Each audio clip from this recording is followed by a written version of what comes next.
बहुत पुरानी बात है। एक राजा के पास पालतू बंदर था। राजा उस बंदर पर बहुत विश्वास करता था, क्योंकि वह बंदर राजा का भक्त था। बंदर राजा की पूरे मन से सेवा करता था, लेकिन बंदर बिल्कुल मूर्ख था। उसे कोई भी काम ठीक से समझ नहीं आता था। राजा जब भी विश्राम करता, बंदर उसकी सेवा के लिए हाजिर हो जाता था।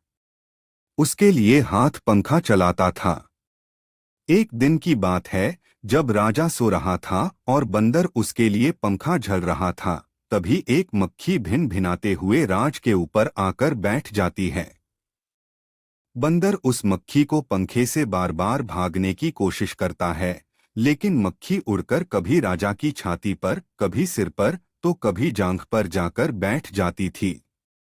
मूर्ख बंदर काफी समय तक ऐसे ही मक्खी को भागने की कोशिश करता रहा, लेकिन मक्खी वहां से जाने का नाम ही नहीं ले रही थी। यह देखकर बंदर को क्रोध आ जाता है और वह पंखा छोड़कर तलवार निकाल लेता है।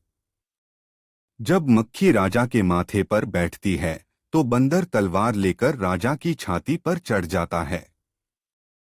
यह देखकर राजा काफी डर जाता है। फिर मक्खी माथे से उड़ जाती है, तो बंदर उसे मारने के लिए हवा में तलवार चलता है। इसके बाद मक्खी राजा के सिर पर जाकर बैठ जाती है, तो बंदर के तलवार से राजा के बाल कट जाते हैं, और जब मूंछ पर बैठती है, तो मूंछ कट जाती है।